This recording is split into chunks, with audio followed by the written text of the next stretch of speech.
let's talk LL and his comments on 3 Stacks and his Flute album. Did you guys see that? Yes, I did. I didn't see the comments. I watched most of the LL interview. Did you see? Are you talking about the one with Charlemagne? Yeah.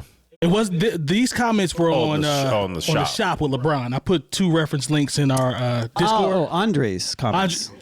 But these are actually LL. One of them is LL talking about when Andre 3000 said he doesn't have anything to talk about, the subject matter. He's responding to that, saying that like he's shorting himself, like there's more stuff that he could actually rap about. Yeah, he really went in though. I was surprised that Hardy went in respectfully in terms of his response to the Flute album. People can't keep making music because they ain't interested in none. They think they know every goddamn thing. Yeah. You know what I'm saying? And then they start like all that woe is me.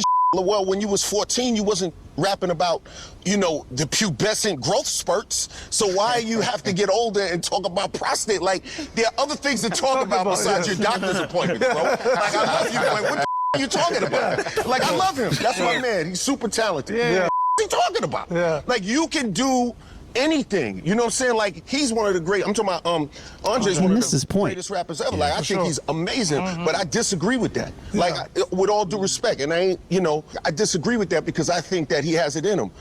Like, I feel like if it's in you, because I still got homies my age and older than me that still rap. So I'm like, if it's in you, you should rap until you die. You should perform until you die. Like, if it's in you. But what I'm saying is what it takes for me to do it. I'm always looking for the next. I'm not trying. I'm gonna pause whatever's going on there. I don't remember what that is. You didn't vet the clip, man. We got other music videos popping up in the clip. Yeah. Trap. Trapaholics mixtape. Yeah, T-Vix. Damn, shorty, where'd you get this? Yeah, I don't know what's going on with that. I don't remember seeing that. But yeah. I respect what LL is saying, but at the same time, he hasn't dropped an album in a long time. And I feel like since he's honed in on his sound here lately, he's kind of feeling himself a little bit. Yeah. Because he hasn't talked about anything in a long time. Kind of came off like that, didn't it? Yeah. It's like you've been rapping the whole time and you haven't. Right. Where Andre is pretty much saying he's in a space right now to where rhyming isn't what suits him. It might come back later, but as of right now, that's just not him. And you can't really be mad at that. Andre said, though, he looks at it from a standpoint of if I can't be innovative and I can't be new when I pop out, that is something that deters him from trying to do something else. He said, I don't want to regurgitate, and I'm paraphrasing, but do stuff that I've done over again and try to repurpose it. Like, I want to be fresh and have something that stands out if I'm going to put out a new product. But he wasn't dissing LL. He just was saying that's why I don't want to do it, because I don't feel like I can be fresh enough or different or push myself or challenge myself. So I kind of feel what Terry's saying, because LL, since he got an album coming out, he's like, well, I can do it. How come you can't do it? Everybody's mentality is different. Well, I think also, and kind of when I hear that clip and then the feeling himself, I do think that is part of it, because LL in the interview with Charlemagne, which is excellent, by the way, you should check it out if you are a fan of LL like I am, even though he blocked me. He said, look, I was working with Dre and I did he said I got like 30 joints with Dre, but what I was doing lyrically wasn't up to the production I was getting from Dr. Dre. Yeah. I had to go back and learn to rap again and find what would be good enough to really put out in the world. And essentially he didn't want to embarrass himself. Yeah, he said that on the Charlemagne interview. Exactly. And so that's I think, fair. Now that he's found where he is comfortable, I think once again, it comes back to him feeling himself a little bit. And this is why he took me off his Twitter. It was like, yo, you really do think that everybody else is at that same place, and good for you. But everybody else ain't got the time, the energy, or the money and the space to try to do that. So it's fair to say that if LL had been rapping consistently for the past 5 or 6, 7 years, this would land a little bit different. It's not only that. I mean, because I can't be mad at him, because that TV money has got to be fantastic. Oh, I'm not counting his pockets. I feel you. No, I mean, Andre's got that TV money too from around the same time, though. Yeah, TV and movie money. He rapped. Movie money. That's what I mean. Yeah. Sorry, movie money. Movie money, but but you're right though. LL got that. LL on network TV, and he stayed with the syndication on the Ion network, which is a different kind of bag compared to the average 45, 50-year-old rapper. True. You know, and so you have, like I said, you have the space to say, I'm going to do records with Dr. Dre. These aren't good enough. And so let me try something else and get over here with Q-Tip. Most people would just have, if you're in that space, you'd be like, all right, well, we got to figure out a way to make this stuff that I did with Dr. Dre work. You know, LL Cool J is one of the few that has the space, the time, and the comfortable enough lifestyle to where I'm not going to say that the stuff he did with Dre was wasted time, but there's still some people who need to rap like the Renners do. Now, LL, he's 2 for 2 as far as I'm concerned with his new records. You know what I'm saying? So I'm hoping, okay, this is really going to be a renaissance for him, especially considering what he means to, you know, being a first act on Def Jam, you know, being like someone who broke through on MTV and has been broke through into multimedia. Like he was doing movies back in the day, you know, I remember he did a movie called The Hard Way with Michael J. Fox and James Woods, you know, and I was like, I didn't care nothing about that movie, but LL was in it, you know, so I was like, okay. And I think this would be a great look for hip hop, adult contemporary hip. What do you want to call it? Just hip hop in general. But like I said, he has a lot more room to fail compared to, you know, a lot of other people. Your average MC, you know, and as good as like Andre's money probably is, and plus he's a dude who's probably got a lot of flash. But like he don't need it like a lot of other people do. So I don't think he need to rap. You see him walking around in thrift store clothes. It's because he's comfortable. He's comfortable with who he is right now. Yeah, I'm cool off anybody putting music out just for the sake of putting music out. If you ain't feeling it, I don't really want to hear it because I'm going to know that you didn't feel that. Yeah, everybody has those people care about. Yeah, absolutely. Just like I want the artist to care. That's the problem. A lot of artists don't care. Lasers album.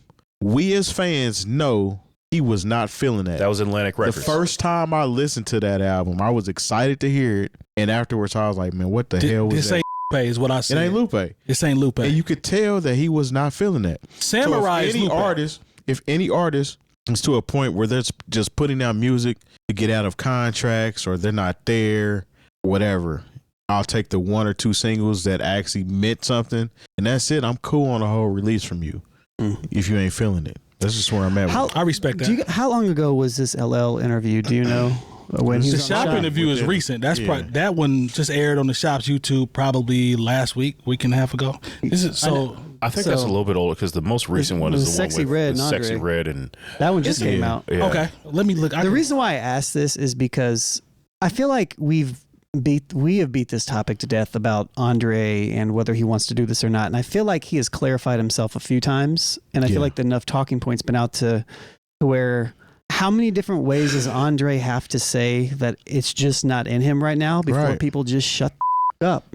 Leave that man alone. Like, let him be who he is. I noticed you said he missed it when you were watching the the response. Yeah. Andre has said over and over again, like, you know, this is just not where I'm at. You know, where I'm at is improvising flutes. Music and he's doing that touring stuff with that flute. He's doing it like that's where he is. True. That's where he's at. Yeah. And so let him be. Let him be. Leave one of the greatest of all time. Let him, you know, we often have conversations about how sometimes artists go too far and they taint their legacy and all this other stuff. Do I think Andre would ever do that? No. But just let him be in control. Do him. Let him be in control of himself. Like why I mean, damn. Like, come on. It's Andre annoying. 3000. It's almost annoying at this point. It is. It's like it's Andre, man. It's like everybody has this opinion on what he should be doing. We had our opinion. We did. But at the end of the day, the consensus was we respected what he decided he wanted to do. This is true. Everybody wanted an Outkast or Andre solo album, whatever, blah, blah, blah. It didn't happen. Okay, let's move on. Things that he said as far as how he's not there mentally or don't want to do it, leave it at that. You're really going to make him not want to do it. For sure. You know? I mean, like, because now you're bringing it up. Now you're putting this super high expectation, and he's already self-conscious about the stuff that he raps about. Yeah. And fortunately for Dre, he doesn't know this, but even when he's not trying, it's still better than 90% of the stuff that's out. He's yes. And to LL's credit, he did say he's one of the greatest ever. I mean, later on. Yeah. And you know that on that particular that kind of I don't know. Like I just watched I just watched the Charlemagne and LL interview, and I thought it was a great. Switch it. Oh, my bad. I mean, you know, still learning over here, right? But no, like I really liked that interview. I thought that was a great interview. And I liked the way that LL approached a lot of the questions and everything like that. Yeah. But this one just, I don't know. It's just like I feel like he's a grown man, and he has stated how he felt over and over. Like, why are we still picking apart one of the greatest of all time? Let him live. LL sounded like a, you know, we talk about it. We've mentioned sometimes as consumers we can be selfish or want certain things. That's like how he came off as a consumer. That's just. He sounds like he asking for a feature and he said no. I don't know about that, but would you say, Terry? Is something else going on? It sounds like he asking for a feature. He said no, and of course I'm just speculating. I'm pretty sure that's not true. But I'm just saying, let that man do what he want to do, man. If he want to walk around with overalls on, with pinstripes and glasses, and plays the flute barefoot. Yeah, that's what he's. No, you got to put on some shoes, doggy. Well, I mean, he hangs out with Rick Rubin, so they like to not wear shoes. What I had to learn to understand was no matter if he's walking around with a flute and overalls, it takes away from nothing. Yeah. Andre 3000 owes me nothing. He doesn't owe me a thing. You know, doesn't owe me a thing. For everything he's done on features, everything that they've given out, like. Would I love another Outkast album? Sure, but you know what? Like I said, they left it all out there for me. I can go back to those old albums. I don't feel like I've been cheated in any way as a fan. Not at all. Yeah, that's fair. There's no cliffhangers. Yeah, for sure. I like Lone saying, just let him. I mean, it's one thing. Like, again, I'm just gonna say this and stop. But yeah, it's one thing if like this was a fresh conversation, you know, but this has been lingering for years, and I feel like he's again and again and again kind of clarified himself. Has to keep doing it over and over again. And like for LL to step in like this right when he's dropping an album, I feel like he felt kind of weird because he was like he has something to prove. Yeah, you know what I mean? It's just kind of like, nah, man. Like it's easy to read through. I don't like it. That's why I was curious how old it was. Yeah, and I think to your point, the 3 Stacks and Sexy Red is the most recent. Maybe the LL was one of the ones just prior to that. I'd have to go back and look on YouTube, but. Yeah. What's funny is Dre will hop on a Sexy Red song and absolutely slaughter it. Yeah, and he's done that on plenty of I guess Walk It Out by Unk. Like, come on now. Like I did not see that. I forgot about Unk. May 9th. May 9th. Oh, it was May 9th. Oh, May 9th. Okay. Not too long ago. Yeah. Okay. Yeah, man. LL, just do you, man. Hope you have a good album. Yeah, because like I said, he's 2 for 2 at this point. So I haven't heard the second joint. Joint, I'm like, okay, yeah, LL means what he said when he's talking about. He's locked in. Yeah, yeah. I'm curious because you know when we talk about legacy artists, I don't have the high expectations. Optimism. Yeah, I like to be what's the pleasantly surprised. Yeah, you know, rather than to be disappointed. Yeah. Well, we talked to. But Andre's one of those people that I don't even consider him a legacy artist because I know for a fact that if he drops something, it would be super fire. Like I don't even put him in that category. I can't argue with that. You know what I mean? Like I can't argue. He doesn't with that. have a lame feature. His percentage is too high.